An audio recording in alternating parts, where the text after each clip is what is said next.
pessoal, então boa tarde, né? Vamos iniciar pedindo desculpa aí pelo atraso, é porque a tecnologia às vezes nos surpreende, né? Tem que coordenar ela direitinho para poder dar certo. Então sejam todos bem-vindos. Hoje nós vamos falar sobre o Plano Nacional de Promoção, Proteção e Defesa do Direito de Crianças e Adolescentes, a convivência familiar e comunitária, né?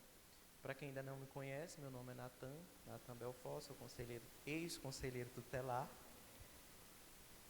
aqui do município de Itapecuru. Atualmente estou na coordenação do Espaço da Criança, sou pedagogo, licenciado em matemática com pós-graduação em gestão pública municipal. E aí me deram essa tarefa aqui de falar para vocês um pouco sobre esse Plano Nacional de Promoção, Proteção e Defesa dos Direitos da Criança e do Adolescente. É um tema que necessariamente está dentro das atribuições do Conselho Tutelar, não de forma muito documental, mas vocês vão ver diretamente isso durante a função de conselheiro tutelar, né? Vocês vão se dar conta de que vocês vão precisar ler esses marcos normativos, né, que são os marcos legais. Vocês precisam compreender qual é o teor desses marcos legais. Por quê? Porque diariamente nós vamos estar fazendo documentos, encaminhando para o Ministério Público, encaminhando para o Judiciário, né, e isso precisa estar muito amarrado. E a gente só pode amarrar esses documentos quando a gente se apropria desses marcos legais. A gente costumava muito dizer lá no Conselho Tutelar que a gente precisava mandar sempre os documentos muito embasados. E o Conselho Tutelar, vocês já sabem, né? É um órgão muito administrativo. Ele não é um órgão executor. Ele não executa serviços. Então, isso já tem que ficar bem centralizado, porque algumas pessoas dizem, não, por que o Conselho Tutelar não faz isso? Porque assim, nós temos que compreender que não é o Conselho Tutelar. A gente encaminha para as políticas públicas para que elas que realmente façam, porque elas já existem, né? Já existem as políticas públicas de garantia de direitos. Então, o que nós fazemos? Nós requisitamos o serviço. Isso está dentro das atribuições do conselheiro tutelar, está lá no artigo 136 do Estatuto da Criança e do Adolescente. Então, nós não podemos, por exemplo, oferecer uma cesta básica dentro do conselho tutelar. Isso não compete ao conselho tutelar, né? Não é de atribuição nossa. Isso, se a gente precisar, termos a necessidade, até de maneira muito precária, a gente solicita isso para a assistência social, que é que vai fazer um estudo, que é que vai conversar com aquela família, e a partir daí é que vão inserir ela dentro dos programas de assistência social. Tá? Nunca nós executamos o serviço, é sempre requisitando para que ele seja executado por outros atores da rede de proteção à infância. Pode passar. Eu trouxe esse slide aqui falando um pouco das atribuições, mas é porque eu quero mostrar dois slides para a gente poder compreender esse Plano Nacional de Promoção e Proteção à Defesa de Direito de Criança e Adolescente. Porque aqui nós estamos falando a convivência familiar e comunitária. Ou seja, nós estamos falando que a criança e o adolescente eles têm direito à convivência familiar e comunitária. Ou seja, eu estou afirmando. Mas de onde surgiu isso? Por que a necessidade desse plano? Né? Onde é que se embasa esse plano? Foi um plano qualquer que foi feito de forma aleatória? Não. Ele foi pensado dentro do nosso marco legal. E aí diz o seguinte: primeiro nós vamos compreender o que é proteção integral. Antes do Estatuto da Criança e do Adolescente, né, ser instituído em 1990, nós tínhamos o Código de Menores. Não existia, por exemplo, os conselhos tutelares. Isso era feito pelos comissários de menor. Não tinha os conselhos tutelares. A partir de 1990, veio a necessidade de se instituir os conselhos tutelares. Mas o que eram esses conselhos tutelares? Quem serão esses conselheiros tutelares? Os conselheiros tutelares seriam pessoas escolhidas pela própria sociedade para fazer cumprir os direitos da criança e do adolescente. Aí o Estatuto diz assim, zelar pelo cumprimento. Nós vamos zelar pelo que já existe. Vocês estão compreendendo? Ou seja, nós só vamos zelar pelo que já existe de direitos, para que eles não venham ser direitos violados. Quando há violação de direitos, aí a gente aciona o Conselho Tutelar. E aí o que é que a gente pensa? Muitas pessoas dizem assim, eu não vejo o que o Conselho Tutelar faz, né, Eliane? Mas não é para ver mesmo, porque assim, é um órgão sigiloso. Que as coisas que acontecem ali, por exemplo, você a partir do momento que você se torna conselheiro tutelar, tem coisas que, por exemplo, você não vai poder conversar dentro da sua casa. Você não vai poder conversar com seu esposo, você não vai poder conversar com sua esposa, porque é muito sigiloso. Pessoas que estão com direitos violados por algum motivo, né? Então isso é preciso a gente compreender. Mas eu não voto em conselho, porque o conselho... Tá, graças a Deus que aquela família não precisou do conselho tutelar, né? A gente precisa sempre desmistificar isso, porque as pessoas acham que o conselho tutelar é um órgão que todo mundo tem acesso. É para todo mundo ter acesso, mas só vai ser usado para aqueles que dele necessitem, né? E isso precisa a gente clarificar. Então, como foi que surgiu os conselheiros tutelares? A partir do artigo 227 da Constituição Federal. Então, em 1990, em 1988, né, nós tivemos esse marco legal, essa Carta Magna, que é a Constituição Federal, que foi instituída no país. E a partir daí ela começou a tratar as pessoas como sujeito de direitos. E o Estatuto da Criança e Adolescente, ela reafirmou isso para a criança e para o adolescente. Ou seja, ela me disse o seguinte, que a criança e o adolescente é um sujeito de direito. Ou seja, ele precisa ser assistido. Antes, ele era tratado apenas como objeto de direito pelo Código de Menores. Ou seja, só era aquele que recebia essa assistência, mas que não tinha manifestação de interesses, por exemplo. Vocês estão compreendendo? Então, a partir de 1990, ele passou a ser sujeito de direito. Ou seja, ele pensa, ele é um ser pensante, ele é um ser que tem suas opiniões próprias e ele pode ser alguém que pode ser assistido, mas de forma qualificada, né, com uma rede de proteção que está ali ao redor dele, dando esse apoio. Então, o artigo 227, pode passar, trouxe isso.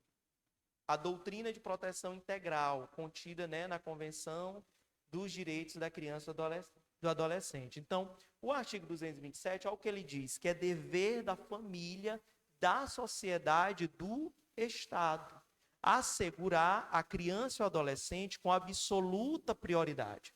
Criança e adolescente é o quê? Prioridade absoluta. Ou seja, se você estiver lá 1h da manhã e o telefone tocar o conselho tutelar, alguém vai ter que sair para atender aquela demanda. Eu não posso, por exemplo, dizer assim, não, vou resolver isso aqui e depois eu vou lá. Não, porque criança e adolescente é o quê? Prioridade absoluta. Está no final de semana, está não sei aonde, mas você está de plantão, recebeu uma denúncia, vai ter que ir, porque senão vai ter que alguém vai responder por omissão, porque é prioridade o quê? Absoluta. E aí diz o seguinte, o direito ao quê? À vida, à saúde, à alimentação, à educação, ao lazer, à profissionalização, à cultura, à dignidade, ao respeito, à liberdade e à convivência familiar. Olha só, coloquem isso na cabeça. Convivência familiar. Então, é um direito dele? É um direito que? Fundamental. E o que é conviver com a família?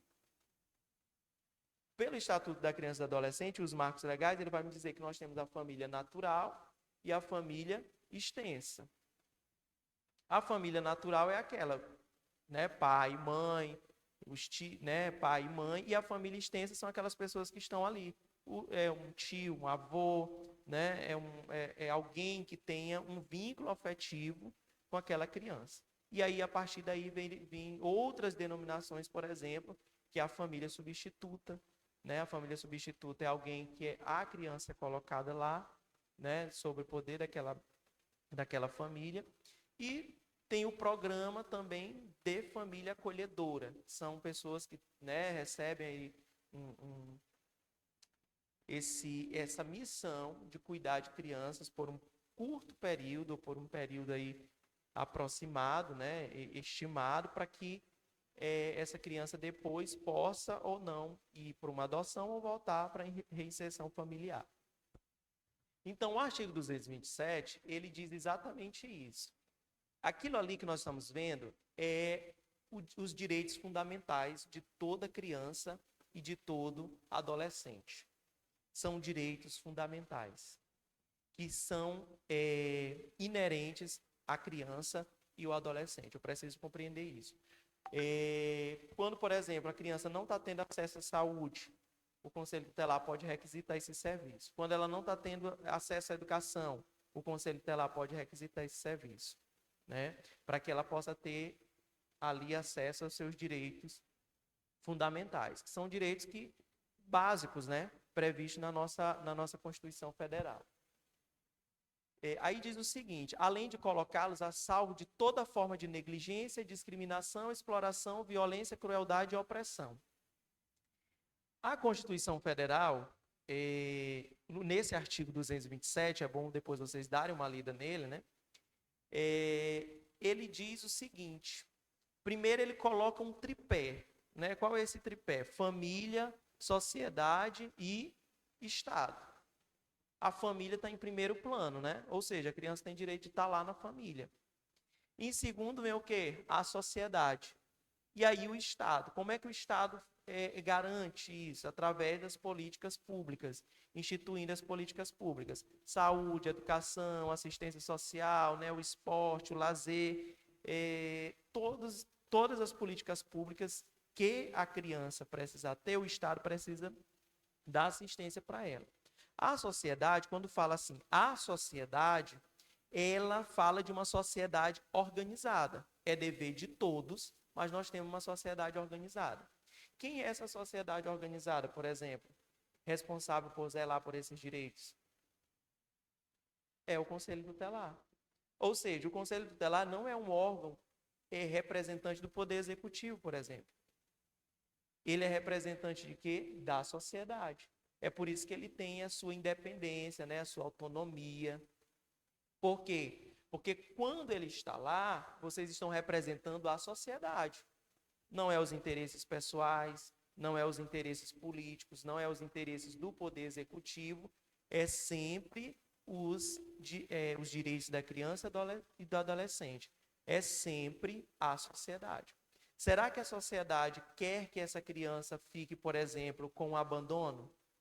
Sendo abandonada? Não. Então, o Conselho Tutelar está lá para garantir. Agora, nós estamos no processo de escolha, né? Que vocês estão passando. Vão chegar ao período de eleição, né? Que é vamos dizer, utilizar o termo eleição, mas que não é o correto porque é processo de escolha. Por que é processo de escolha? Porque vocês passam por uma prova escrita, por uma prova psicológica, uma análise, né, dos nomes, primeiramente, vamos dizer assim, uma análise curricular. Depois vem a prova escrita, depois vem a prova psicológica e só por fim vem o voto, né, que é o voto popular. Esse voto popular é que vai garantir, vai outorgar, né, as pessoas que irão representar os direitos da criança e do adolescente. Quando as pessoas vão lá e votam, ela está dizendo assim, olha, eu me preocupo com o direito da criança e do adolescente. Eu me preocupo com essa política pública. Aí você tem uma missão maior ainda. Porque se você receber, por exemplo, vamos diminuir agora, né, que está em voto único, 300 votos. São 300 pessoas que estão ali confiando que você vai executar um trabalho de defesa à criança e adolescente. Mas você vai trabalhar só para essas 300? Não. Nós temos 72 mil habitantes, vamos dizer assim, não sei, correto, mas vamos imaginar que é, né? 72 mil habitantes. Você vai ter que trabalhar para todas essas pessoas, mostrando que o Conselho Tutelar tem uma importância dentro do município. Qual é essa importância? Zelar pelo cumprimento dos direitos da criança e do adolescente. Se a gente não compreende isso, a gente está lá no Conselho Tutelar, ou seja, eu estou indo no Conselho Tutelar porque é uma pretensão salarial. Não é só isso. Né? Vocês estão trabalhando lá em prol da sociedade. E a sociedade vai cobrar. Vão dizer que o Conselho Tutelar não faz nada, vão cobrar de diversas formas. Vão ligar denunciando.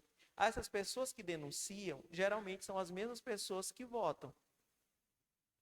Vocês estão compreendendo? As pessoas que denunciam, geralmente são as mesmas pessoas que votam. E aí você vai ter que ir lá. E você também vai se deparar com uma situação. pessoas que votaram em você, que você vai ter que atender no conselho tutelar. Aí a pessoa vai chegar para você e vai dizer assim, ó, mas eu votei em você. Sim, mas você votou em mim, mas agora eu estou representando o quê? Os direitos da criança e do adolescente. Então, o conselho tutelar é sempre um confronto de ideias, de opiniões, né? Para quê? Para que a gente possa garantir de forma ideal esse direito dessa criança, desse adolescente. Tá, agora eu quero que tu coloque lá aquele outro slide. Só enquanto ele troca. Tá. Então, a Constituição colocou esse tripé, né? Família, sociedade e Estado. Tá onde isso? Lá no artigo 227 da Constituição Federal. Ele está lá, garantindo isso. Depois disso vem outro marco legal. Qual é? O ECA, Estatuto da Criança e do Adolescente, em 1990. Lá ele vai me dar o conceito de criança e o conceito de adolescente. E vai trabalhar sobre os direitos dessa criança e desse adolescente. Pode passar.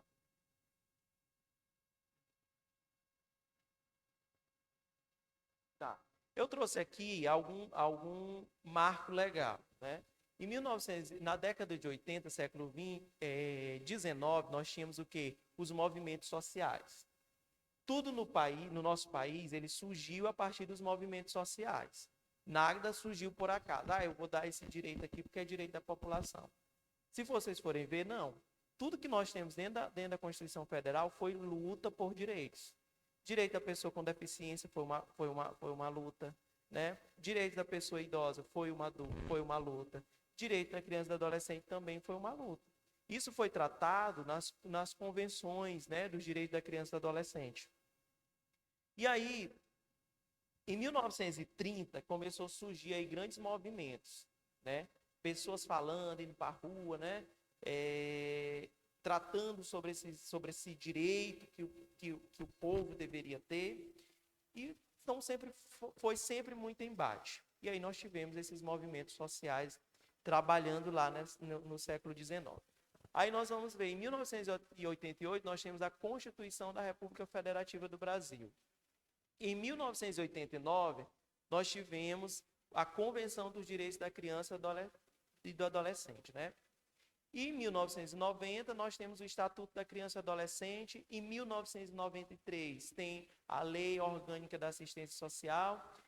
Em 2004, a Política Nacional de Assistência Social e o Sistema Único de Assistência Social.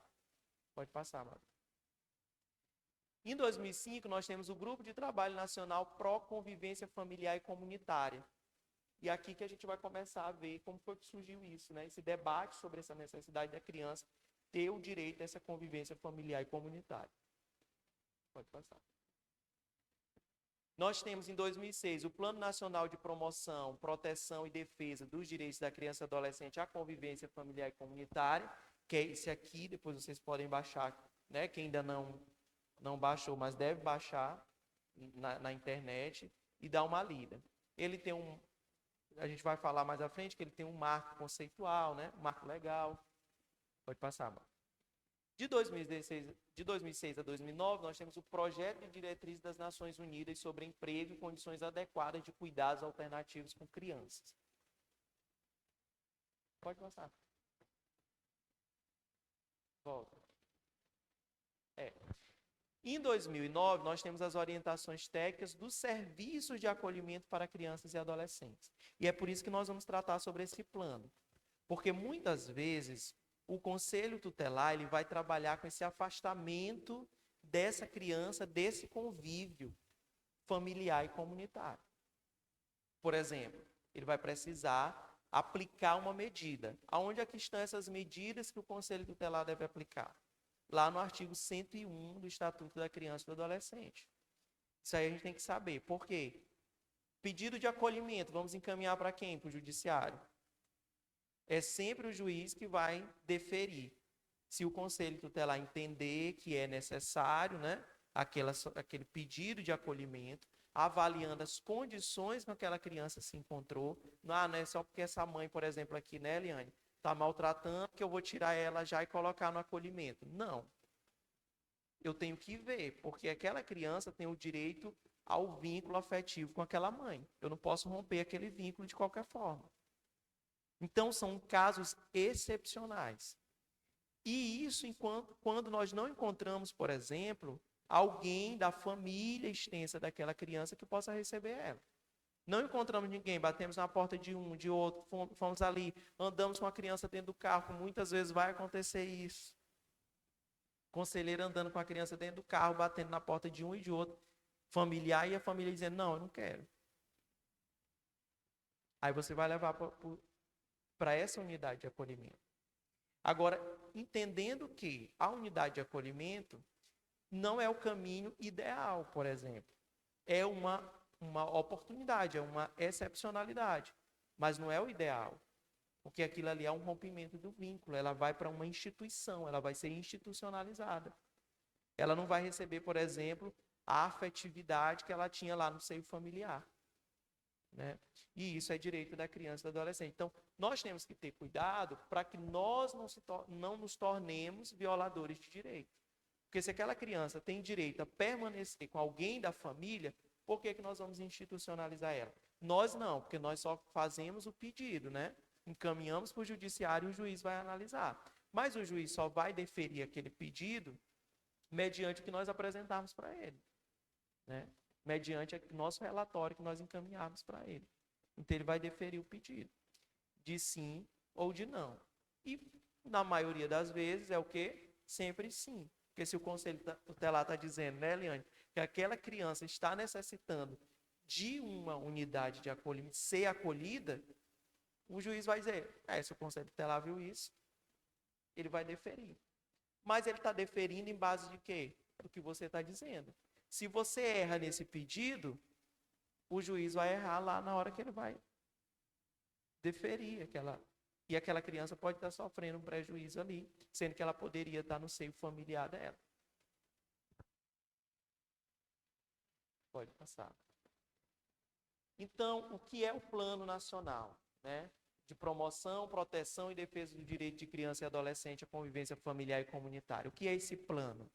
É a reafirmação de um direito fundamental das crianças e dos adolescentes, expresso nos artigos do livro 1º do ECA, capítulo 3, título 2, e uma proposta de caminho em direção à materialização desse direito para o Estado e para a sociedade. Então, o plano ele só está o quê? Reafirmando um direito que nós já vimos que está lá onde? No artigo 227 da Constituição Federal.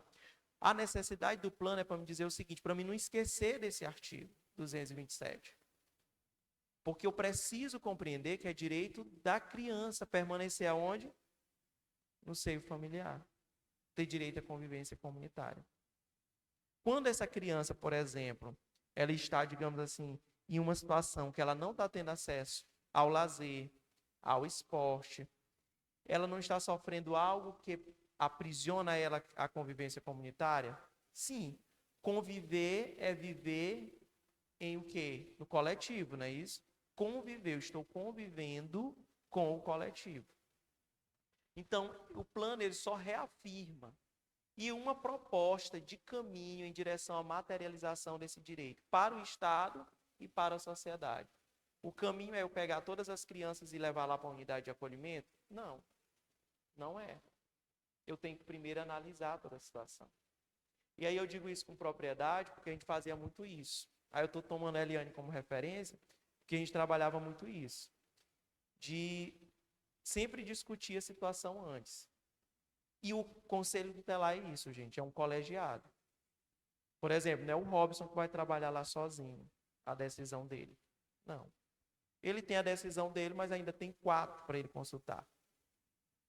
Se, por exemplo, de maneira ali, os outros entenderem, não, esse não é o caminho, o Robson é voto vencido. Não vai seguir esse caminho.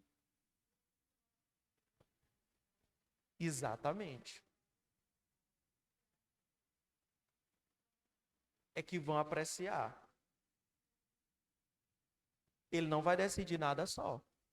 Tá lá, ele pode estar correto na decisão dele. Mas se os outros 4 disserem assim, não, Robson, eu não entendo assim. E às vezes a gente tem muito entrave dentro do conselho tutelar por isso.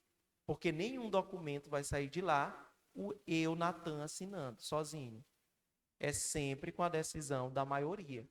Que no caso aí, no regimento interno do Conselho Tutelar de Itapecuru, é sempre 3.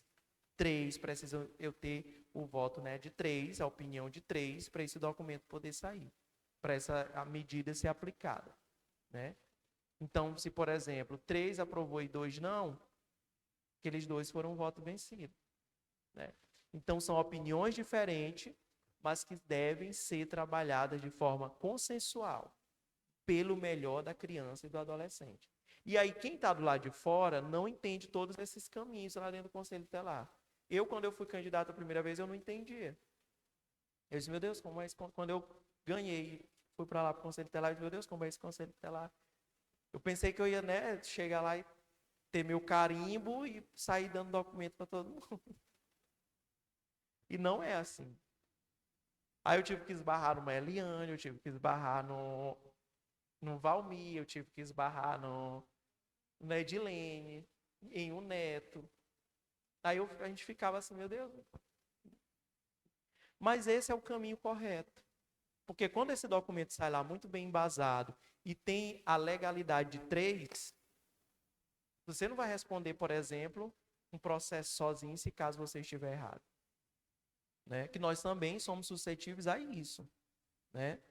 A esse tipo de erro. Nós vamos errar? Vamos. Ninguém é perfeito, né? Ninguém sabe tudo, nós vamos errar. Mas antes da gente errar, nós vamos discutir todos esses casos para a gente compreender se aquilo que nós estamos fazendo é certo ou errado. Encaminhando, requisitando os serviços. Né? E deixa. Ver o que vai, por fim, pode passar. Então, o que é essa fundamentação legal do plano? Está em 3. Ele é um tripé também, né? Ele tem um marco conceitual, ele vai me explicando, ele vai me dando ênfase a isso. Aí ele passa pelo marco legal e o marco situacional desse plano. Ou seja, ele é dividido assim. Marco conceitual. Por que eu preciso compreender o que é essa convivência familiar e comunitária? Aí ele vai me dar um marco legal. Onde é que está isso? Está no Estatuto da Criança e do Adolescente. Está na Constituição Federal. Está dentro das convenções, das declarações dos direitos da criança e do adolescente. Está lá, está expresso. E aí ele vai me dando a ênfase, o direcionamento. E aí eu tenho um marco situacional. Pode passar. Relações interinstitucionais e o direito à convivência familiar e comunitária. Como os fluxos e as relações interinstitucionais podem influenciar a possibilidade das famílias e as crianças terem seus direitos atendidos. Uma das tarefas do Conselho Tutelar é se articular em rede. Vocês vão ouvir muito falar em sistema de garantia de direitos. O que é esse sistema de garantia de direitos? Ele é são ações articuladas com diversas instituições que a gente às vezes chama de rede de proteção, né? É o Poder Judiciário, são as defensorias públicas, as promotorias, os conselhos tutelares, as secretarias municipais, elas fazem parte desse sistema de garantia de direito, né? Que vou mostrar mais à frente, ele tem, não sei se eu consigo mostrar esse slide depois, ele tem 3 eixos: promoção, defesa e controle. O CMDCA, que é o Conselho Municipal dos Direitos da Criança e do Adolescente, ele faz parte desse sistema de garantia de direito. E o Conselho Tutelar é o mais importante dentro desse sistema de garantia de direitos. Por quê? Porque é ele que está absorvendo tudo, né, que vem da sociedade. É ele que vai encontrar uma criança que está ali em abandono. É ele que vai encontrar as situações de negligência familiar. É o Conselho Tutelar. Ele que vai articular com toda essa rede. E é isso que eu queria falar para vocês. O Conselho Tutelar ele precisa ser articulado. Eu preciso trabalhar em rede. Eu preciso ter um bom contato com o judiciário, eu preciso ter um bom contato com as secretarias, eu preciso me relacionar bem com essas pessoas, porque é elas que vão fazer os serviços. O Conselho Tutelar não é um serviço. Não adianta a gente ir para a eleição prometendo mundos e fundos, e eu aprendi isso, que a gente não vai dar conta de fazer. Quando nós chegamos lá, que a gente assenta a cadeira do Conselho Tutelar, nós vamos ver que o nosso trabalho não é esse. O nosso trabalho é muito administrativo, é muito cartorial, é muito de requisitar serviço. São papéis, você vai trabalhar com as famílias e com papéis bem elaborados.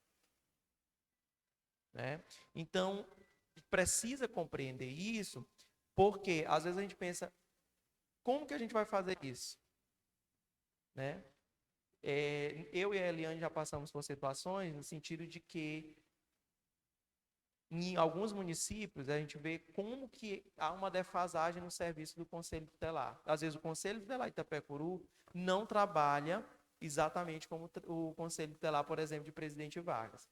E aí nós tivemos algumas situações quando a gente vai fazer o chamado recâmbio, que é quando a gente pega uma criança ou um adolescente que está no nosso município e não pertence ao nosso, e a gente vai devolver ele para o município de origem, que na verdade não é atribuição do conselho, mas a gente acaba fazendo por uma questão, vamos dizer assim, humana. Quando a gente chega lá, por exemplo, o conselho tutelar o conselheiro leva essa pessoa para casa dele. Vai ficar, não, vou ficar, deixa ela aqui em casa, que depois a gente resolve a situação. Totalmente errado. Né? O conselho tutelar nunca pode levar uma criança e um adolescente que é atendido por ele para sua casa. É por isso que às vezes a gente passa diuturnamente lá no conselho tutelar. Você vai almoçar no conselho tutelar, você vai jantar no conselho tutelar, porque tudo que for resolvido tem que ser resolvido ali. Você vai virar à noite tentando resolver a situação, para você não ter que... Seria muito bom tu encontrar uma criança em situação de rua, 7 horas da noite, e dizer, não, tu fica lá em casa até amanhã. Sim. E aí que a gente deixou a criança e o adolescente, ele fugiu da casa da conselheira. Aí ela, ainda bem que a gente já tinha deixado lá, né? E aí o trabalho era dela. Entender isso. Por exemplo, cada conselho tutelar age dentro do seu município. Nós não podemos atuar lá em Presidente Vargas, que lá tem um conselho tutelar. O que pode é você se articular com o conselho tutelar de lá, para que ele faça essa tarefa que tem que fazer lá. E aí dê a devolutiva para o conselho tutelar. Ou daqui, ou se articular de forma conjunta. Os dois lá. Mas nunca eu adentrar o território do outro resolvendo a situação. Não podemos. Pode passar. Política brasileira de proteção à infância e adolescência afastada da família. É necessária uma decisão judicial para o encaminhamento de crianças para redes de serviços de proteção e de cuidados alternativos.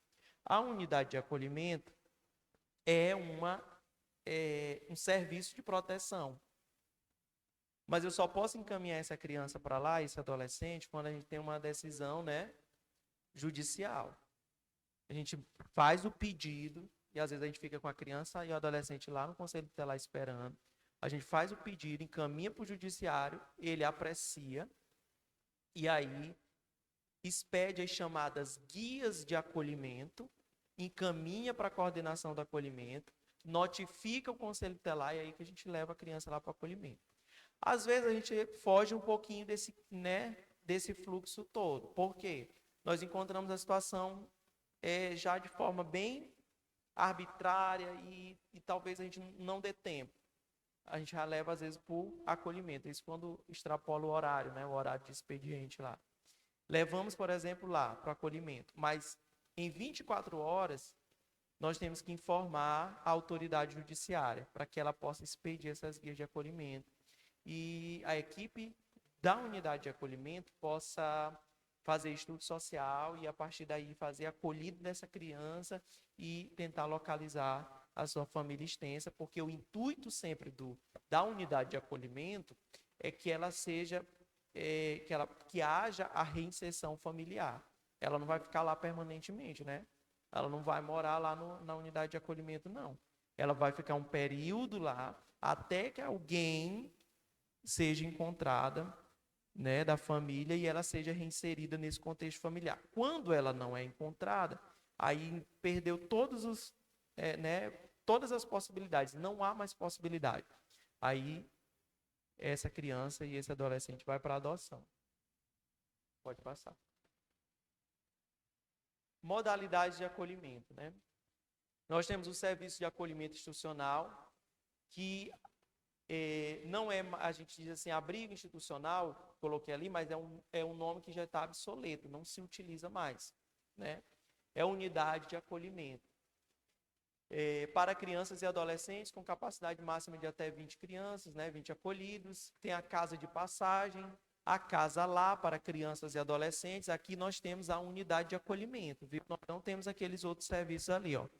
Casa de passagem e casa lá, que são outras modalidades. Aqui em Itapecuru nós só temos a unidade de acolhimento. Tem municípios, por exemplo, que tem famílias acolhedoras e não tem a unidade de acolhimento, não tem casa lá e não tem casa de passagem. O serviço de acolhimento em família acolhedora, já coloquei, né? E o serviço de acolhimento em república para jovens de até 21 anos, que é uma outra modalidade. Quando ele sai, por exemplo, do acolhimento, da unidade de acolhimento, né? Completou 18 anos, ele não tem para onde ir. Tem municípios que dispõem, e aqui eu só lembro de um ao longo desses 3 anos que eu trabalhei de conselho tutelar, que é em São Luís, que tem esse serviço de república. Campo em transformação. O acolhimento de crianças e adolescentes em situação de vulnerabilidade social e pessoal é um campo em plena transformação e reordenamento no Brasil. Desde a Lei Federal de Proteção à Infância, há uma mudança processual de paradigma que vem sendo operada por vários eixos normativos promulgados pelo governo brasileiro. Ou seja, o que tem de marco legal de proteção à infância? São inúmeros. Nós vamos precisar saber? Vamos. Não se admite a gente fazer um relatório e não embasar esse relatório. Eu vou colocar Natan, eu acho que essa criança tem que ser acolhida. Não. Eu tenho que dizer para o juiz que essa criança precisa ser acolhida de acordo com uma situação e eu preciso achar um marco legal para ela. Por que ela vai ser acolhida? Qual foi o direito violado ali? Não é simplesmente fazer um pedido por fazer. Eu vou fazer aqui, pronto. Acolher. Ela foi acolhida, mas por quê? Né? Quais as circunstâncias que ela chegou a essa unidade de acolhimento? Então, nós temos que sempre estudar, né? E trabalhar de forma colegiada mesmo. Nunca sozinho. Nunca eu acho, ou porque eu quero, enfim. Não. É sempre de forma colegiada. Pode passar. Pode passar. Tá. Coloquei aqui algumas transformações para falar sobre o seguinte. Nós temos o campo das políticas macrosociais. Todas as políticas em defesa da criança e adolescente. Num campo macro. O que é isso? Num campo maior. Não só aqui do nosso município, não só aqui do que nós vemos, mas de um marco maior. O Estado, né, na rede estadual, precisa dar apoio a essa criança. Se nós tivermos que solicitar a nível federal, nós vamos ter que correr atrás disso. Nós temos os programas e serviços nos municípios, né? Aqui nós temos o CRAS, nós temos o CREAS, né? O CRAS é o Centro de Referência em Assistência Social, o CREAS é o Centro de Referência especializado em Assistência Social. A assistência social, ela se divide em proteção social básica e proteção social especial. O CREAS está dentro dessa proteção social especial. E o que o CREAS faz? Qual é o papel do CREAS? É atender essas famílias que estão com o vínculo rompido, que estão em risco social e pessoal, né? Quando já houve ali a violação de direito, né? Já houve uma violência, aí o CREAS vai atender aquela família, né? E inserir ela em algum programa dentro dessa rede socioassistencial. Precisamos saber disso? Precisamos. Porque muitas vezes nós vamos encaminhar essas crianças, esse adolescente, para o CREAS. Outras vezes para o CRAS. E aí eles que vão executar as políticas públicas. Né? Encaminhamos para lá. Ah, vamos encaminhar e vamos esquecer isso, essa criança, esse adolescente lá, essa família lá? Não. Nós vamos ter que estar sempre em articulação com a rede, perguntando qual é o evolutivo, o que foi que aconteceu, qual foi o atendimento, por que essa família não foi atendida, qual a demora, por que ela não foi atendida. Então, além disso, tu ainda tem que te associar ao seguinte, tu vai todo dia atender a situação. Não é só chegou lá e sentou e ficou ali tranquilo, fazendo documento. Não. Todo dia vai ter 10, 20, 30, 40, 50 pessoas para você atender num dia. E a demanda do nosso Itapecuru é enorme. A gente já não...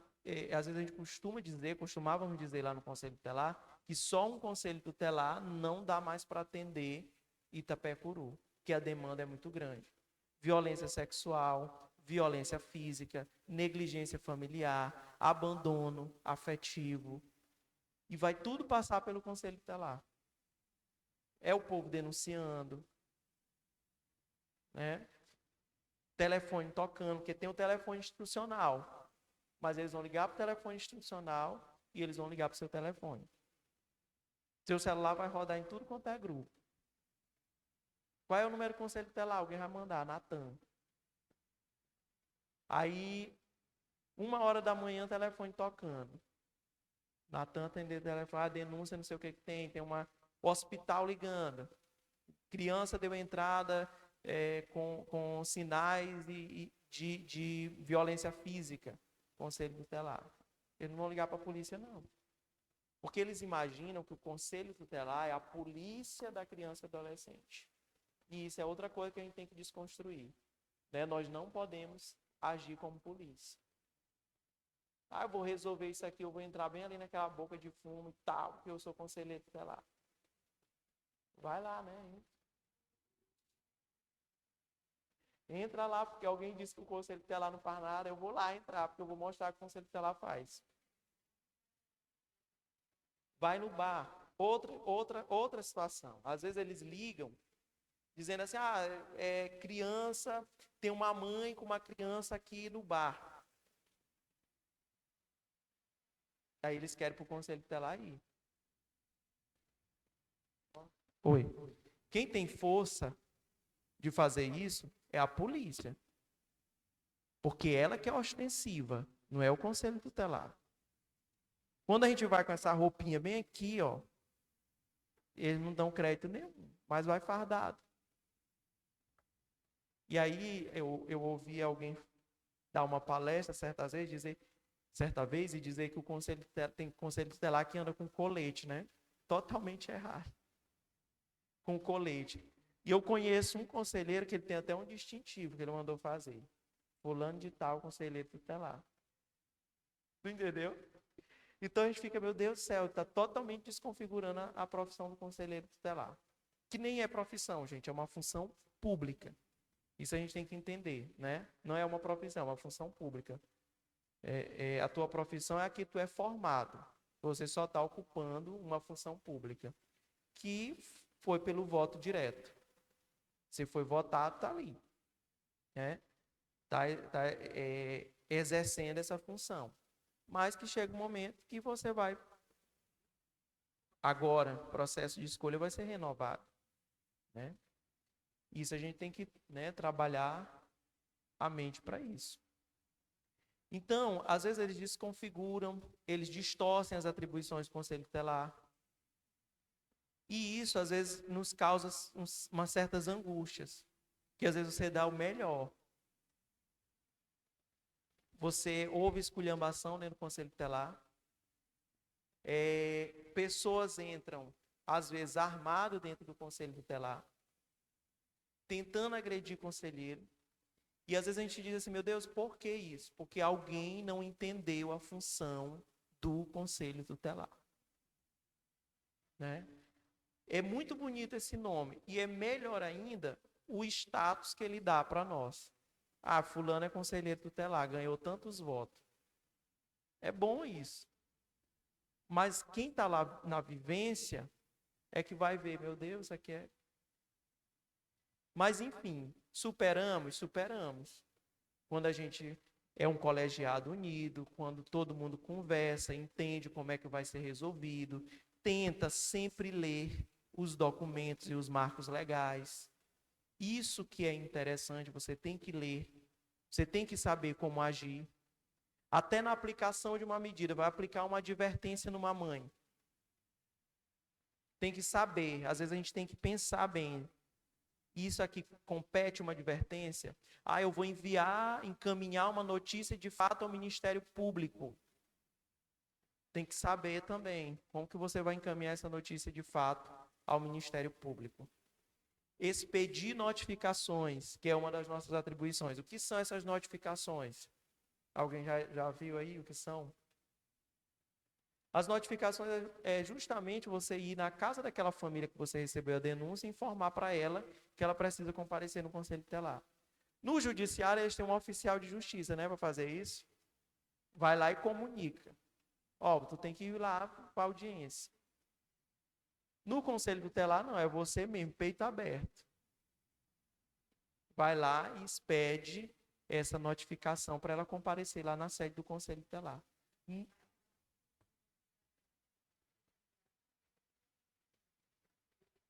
Às vezes tem gente que não atende bem. Tem pessoas que ficam nervosas, a gente entende, né? Ficam nervosas, não falam nada, às vezes começam a chorar porque não entende por que está sendo chamada no Conselho Tutelar. Tem outras que já vêm mais violenta, com uma comunicação, né, mais acirrada para cima do conselheiro, e às vezes você, ali naquele momento, você vai ter que respeitar o espaço dele, porque você não está no seu espaço. Você notificou, às vezes nem é bom a gente tratar do assunto lá, porque senão, né, ó, tá aqui a notificação, entrega a notificação e já entra dentro do carro voltando para a sede, né? Por quê? Porque às vezes não é bom esticar essa conversa, porque tem gente que vai se exaltar. E aí você não vai conseguir resolver, porque você não está no seu espaço, você está no espaço residencial, familiar, que é inviolável. Tá? Você não vai chegar, por exemplo, arrombando a casa de alguém para entregar uma notificação. Né? Jamais. E às vezes a gente tem que voltar 1, 2, 3 vezes na mesma casa para notificar, porque às vezes você não encontra. A gente não pode deixar a notificação lá. Não, porque ela não vai entender. Né? Então, tudo isso a gente tem que ter esse domínio, essa articulação. Eixos normativos como alavancas, ou seja, como sustentação, né? Como, né, parte de engrenagem do que nós precisamos. Desenvolvidos a partir da lei federal, o Estatuto da Criança e do Adolescente adotou os princípios e diretrizes de proteção integral à infância. Né? Leis e planos nacionais formadores de uma nova cultura sobre a criança como sujeito de direitos. Ela deixou de ser um objeto de direito. Ela agora é um sujeito de direito. A serem garantidos pela família, pela sociedade e pelo Estado. É a família sozinha garantir direito? Não. Ela precisa da sociedade, ela precisa do Estado. A sociedade pode assumir essa responsabilidade sem a família? Não. Não pode assumir. Ela precisa da família para fazer cumprir esses direitos de crianças e adolescentes. E o Estado tem que estar ali como aquele que vai, né, dar o apoio, construindo as políticas públicas, executando, elaborando, para que aquela criança tenha acesso. Pode passar. Acho que eu botei muito slide. Respostas às situações de vulnerabilidade social e pessoal que originaram o acolhimento. Tá? Tudo isso aqui, gente, é para nós falarmos sobre esse afastamento dessa criança do convívio familiar. É para nós dizermos que tem uma unidade de acolhimento. Vocês precisam saber como é essa medida aplicada, né, nesse artigo que está lá, entre as medidas a serem aplicadas, que é no artigo 101, né, do Estatuto da Criança e do Adolescente. Então, vocês precisam ler o artigo 101 associado a ele o artigo 98, tá? Que vocês precisam compreender. Qual é o artigo 98? Né? Que está lá prevendo quando é que nós vamos atuar. Por ação ou omissão da família. Né? Maurício, consegue colocar aí o artigo 98? Sim, na internet. Só botar artigo 98 do Estatuto. Só para me mostrar para eles. Tá. Hã? Tá. Então, o que acontece? Aqui nós temos a mobilização de recursos da assistência social, cuidados com a saúde física, mental e psicológica. 98, do ECA. E as diretrizes? Quais são as diretrizes desse plano? Tá? Quais são as diretrizes desse plano? É a centralidade na família, nas políticas públicas, primazia da responsabilidade do Estado no fomento de políticas públicas integradas de apoio à família. Eu só quero dizer para vocês o seguinte, ele prevê, gente, que essa criança tenha que conviver em família. E eu não posso promover esse afastamento de qualquer forma. Eu não posso sair prometendo, por exemplo, que eu vou dar guarda de uma criança para alguém. Não é o Conselho Tutelar que dá guarda. Para isso tem o judiciário. Muita gente vai procurar o Conselho Tutelar dizendo assim, eu quero uma criança para adotar. Não, não é aqui. E nem no acolhimento também. Porque quando surgiu uma criança para ser adotada, tem que seguir um cadastro nacional de adoção. Então, eu não posso sair prometendo, fulano, tem uma criança ali que a gente vai conseguir para te adotar. Lê do engano, porque não vão conseguir. Né? Não podemos fazer isso. E nem sair prometendo isso. De maneira nenhuma. Por quê? Porque não é o caminho. O caminho é que ela conviva em família e de forma comunitária em sociedade. É garantir de forma integral o direito a essa convivência familiar e comunitária. Então, eu preciso seguir essas diretrizes, reconhecimento das competências da família na sua organização interna e na superação de suas dificuldades. Para isso, tem a rede de proteção. Vamos encaminhar para o CRAS, para o CRAS fazer um atendimento com essa família, inserir ela dentro dos serviços, para trabalhar aquela família, para que aquela criança não venha sair daquele convívio familiar. Como que eu vou simplesmente... Porque é muito bom. É muito bom você pegar uma criança bem aqui que está dando problema para o Conselho Tutelar e levar lá para a unidade de acolhimento. Porque bem ali morreu o teu trabalho. Mas e o prejuízo que você deu para aquela família, para aquela criança? Longe do pai, longe da mãe, longe da família, longe do tio, longe do sobrinho. Porque você não seguiu o caminho adequado. Então, às vezes a gente precisa compreender isso, que às vezes a gente também se torna violador de direitos. Tá, o artigo 98 do Estatuto da Criança e do Adolescente diz o seguinte: quando é que nós vamos agir, gente? Está aqui, das medidas de proteção. Isso aqui tem que estar na ponta da língua de vocês, que é questão de prova, com certeza. As medidas de proteção à criança e adolescente são aplicáveis sempre que os direitos reconhecidos nesta lei forem ameaçados ou violados. Em quais hipóteses? Vamos ver. Por ação ou omissão da sociedade ou do Estado, por falta, omissão ou abuso dos pais ou responsáveis, ou em razão de sua conduta.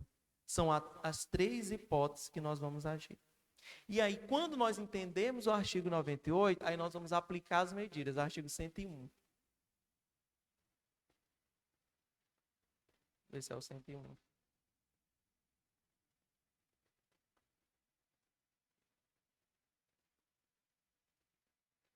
Tá. Artigo 101 diz o seguinte, verificada qualquer das hipóteses previstas no artigo 98,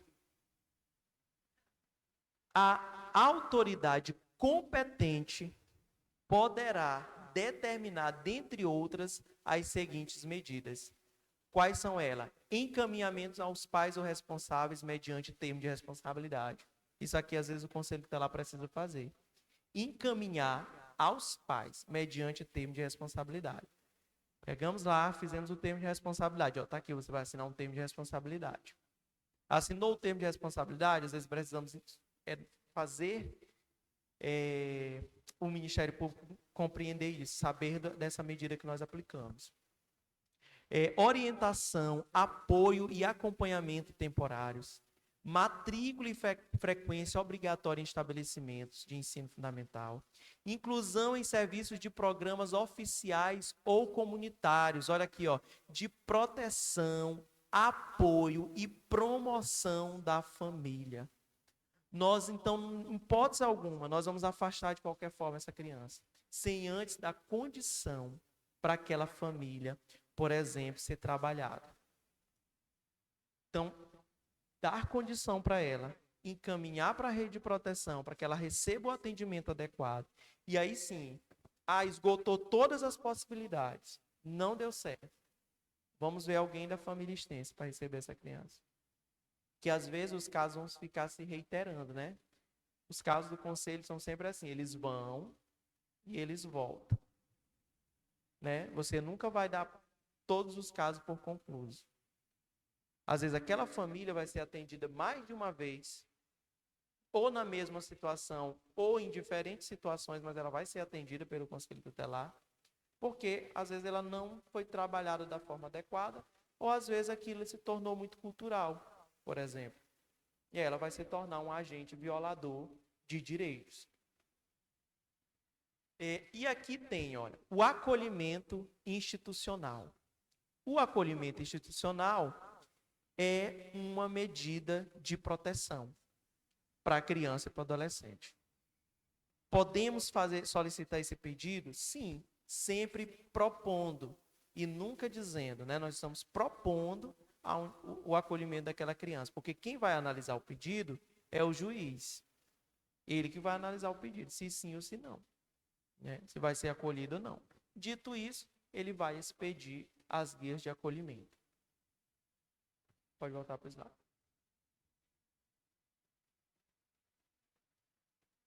Então, nós temos o controle social das políticas públicas. Esse controle social das políticas públicas é proposto pelo Conselho Municipal dos Direitos da Criança e do Adolescente. Que aqui nós temos a Antônia, né? Lopes, representando o CMDCA, presidente do CMDCA. É o controle social dessas políticas públicas. Eles vão, de fato, fiscalizar se aquelas políticas de proteção à infância estão sendo executadas dentro do município. Eles que vão fiscalizar. E o Conselho Tutelar vai zelar para que esses direitos sejam cumpridos. Eles são órgãos diferentes, mas eles atuam em conjunto. Tá? O CMDCA e o Conselho Tutelar. Um zelando pelo cumprimento dos direitos e o outro fiscalizando as políticas públicas para saber se o serviço, né, está sendo executado ou não. E também elaborando políticas públicas, propondo políticas públicas, se ele compreender e achar necessário, que aqui no município precisa, né, ainda alavancar a questão da infância. Pode passar. Então, coloquei aqui, a gente acaba reiterando o seguinte: diretriz do Plano Nacional, centralidade da família nas políticas públicas, primazia da responsabilidade do Estado no fomento de políticas integradas de apoio à família, reconhecimento das competências da família na sua organização interna e na superação de dificuldades. Às vezes a gente diz assim, a família é desestruturada. Será que temos um conceito de família pronto? De estruturada e desestruturada? Será que nós temos um conceito assim pronto, coerente, correto do que é uma família? Não, gente. Hoje nós temos diversos modelos e configuração de família na nossa sociedade que nós vamos ter que respeitar. Nós vamos ter que entender isso. Vai vir uma criança que ela é cuidada pelo tio. Vai vir uma criança que ela é cuidada por 2 pais. Vai ter uma criança que ela está sendo cuidada por 2 mães. Vai ter uma criança que está sendo cuidada pelo pai e pela mãe. Nós vamos deixar de atender esses casos? Não. Nós vamos atender a todos os casos, respeitando. Certo? Por quê? Porque nós estamos lá para fazer cumprir o direito de quem? Da criança e do adolescente. Se é a criança que está com o direito violado, nós vamos assistir aquela criança. Se é o adolescente que está com o direito violado, nós vamos assistir aquela criança, aquele adolescente. Pode passar. Respeita a diversidade étnico-cultural, a identidade e orientações sexuais, a equidade de gênero e as particularidades das condições físicas, sensoriais e mentais, fortalecimento da autonomia do adolescente, do jovem adulto na elaboração do seu projeto de vida. Olha lá. Respeita a diversidade étnico-cultural, né? As condições físicas, que também as condições materiais. Eu não posso promover o afastamento, né? Ou propor o afastamento de uma criança ou adolescente só porque eu digo assim, essa família não tem condição de cuidar dessa criança. Sim, mas e aí? Ela pobre não sobrevive? Eu não posso atribuir a minha condição de vida, família, material, social e econômica àquela família. Não é porque eu vivo de uma condição que eu vou querer que aquela família tenha acesso às mesmas condições que eu. E aí, por isso, eu vou promover esse afastamento. Vocês estão compreendendo como é bem complexo e necessário a gente compreender isso? Né? Não é, não, isso aqui eu preciso afastar porque o pai dela não tem condição de cuidar. Que condições são essas? Alguém sabe responder? Né? Então, isso tem que ser analisado quando a gente for tratar sobre isso, sobre essa convivência familiar e comunitária. Objetivos gerais, né? Antes disso, eu vou só falar sobre aqui. Adoção centrada no interesse da criança e do adolescente. O que é interessante para nós é a criança e o adolescente.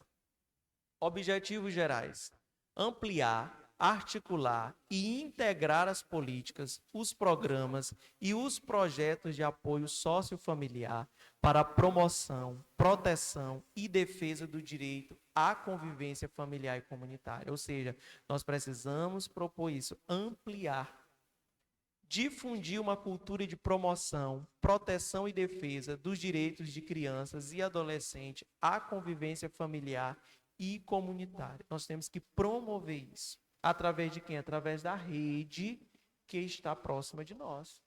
É a assistência social, é o poder executivo, é o poder judiciário, é os conselhos tutelares, é os conselhos de direitos. Precisam estar articulados para uma coisa: a promoção, a defesa e proteção do direito de criança à convivência familiar e comunitária.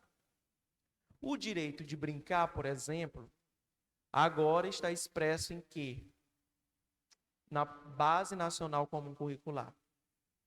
O direito de brincar veio assim de forma muito categórica lá na base, que é um marco legal. Por quê? Porque antes a gente diz, a criança tem que trabalhar, só um exemplo. Outra coisa, nós não podemos defender isso. Mas se não trabalhar, se tornar, como é que eles dizem? Vagabundo.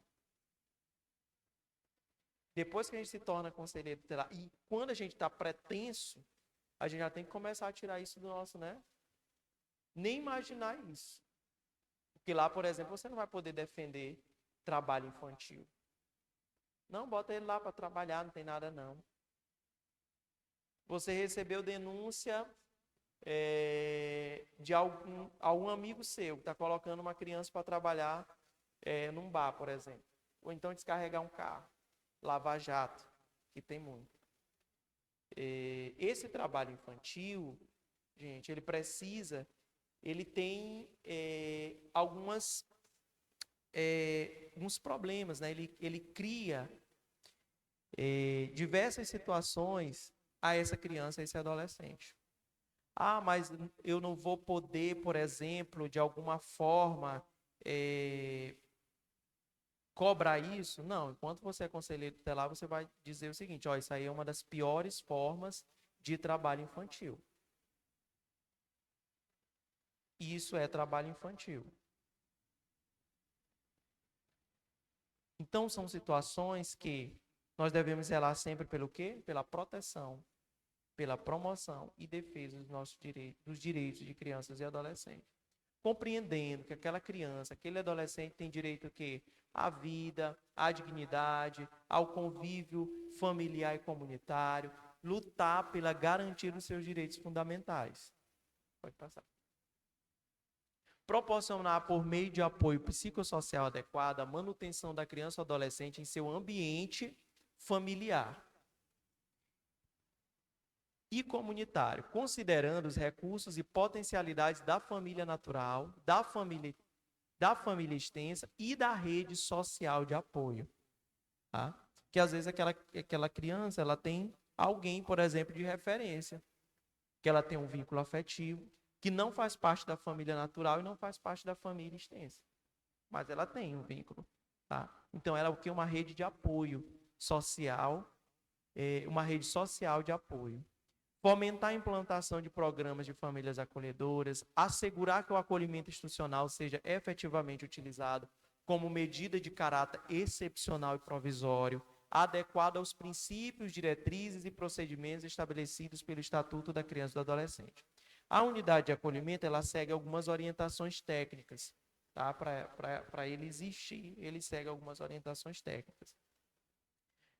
Então, nós temos que assegurar que esse acolhimento seja efetivo e seja utilizado como medida de caráter excepcional e provisório.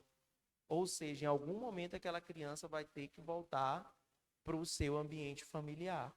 Em algum momento vai ter que se encontrar alguém da família que receba aquela criança. Agora, em último caso, esgotada todas as possibilidades, não encontrou, aí elas, dependendo do entendimento da autoridade judiciária, ela segue para uma adoção.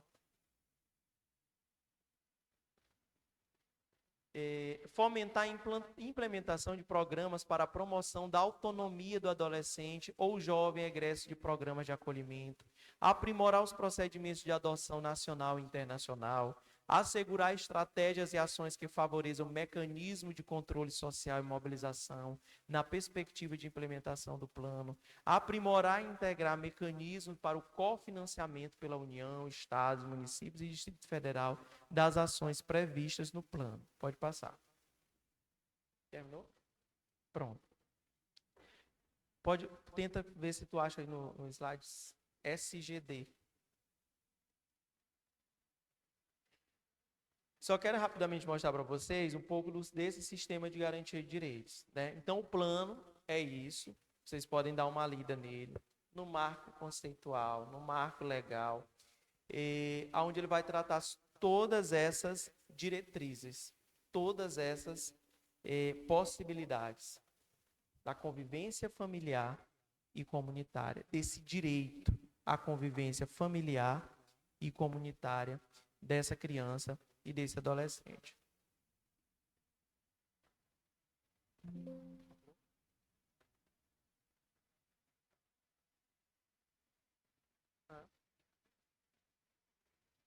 Não, não é isso. Não. Tenta botar resolução Conan da SGD no Google. Isso, vê isso aí. Não.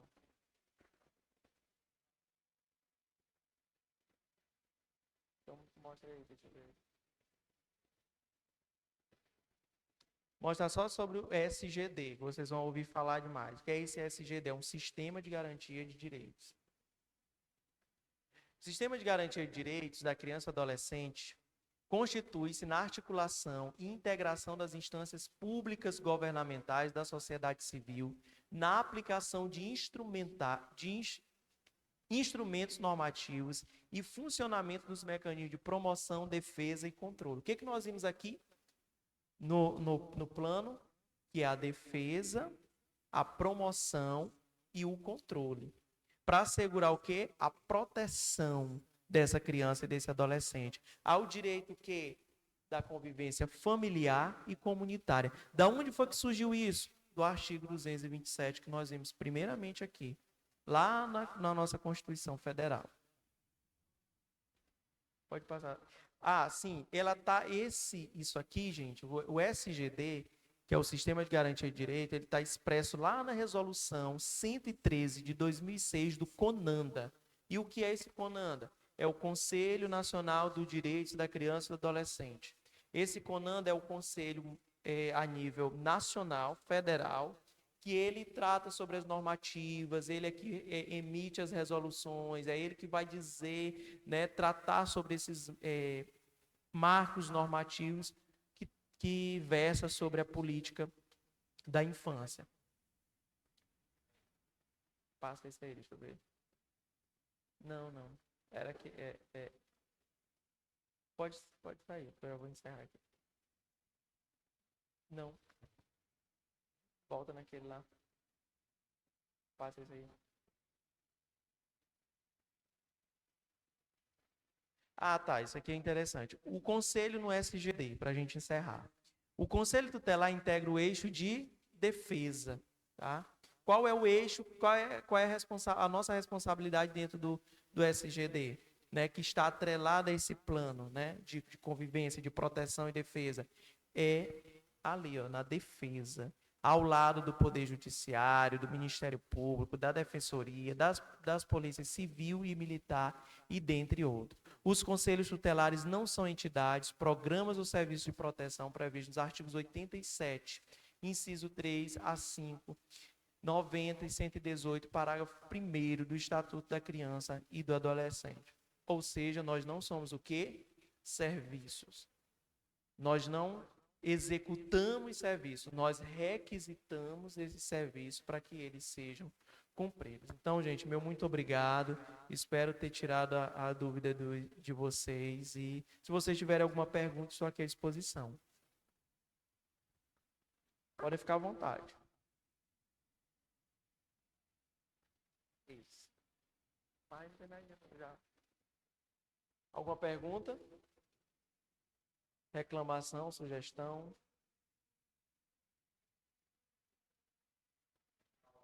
Então é isso. Muito obrigado, Orson. Pois então, gente, muito obrigado, agradeço imensamente. Qualquer coisa a gente está à disposição, viu? Boa sorte aí na prova de vocês. É assim mesmo, né? E vamos à luta. Dia 5, aula sobre redação com o professor Breno Bezerra. Essa daí também você não pode perder, não.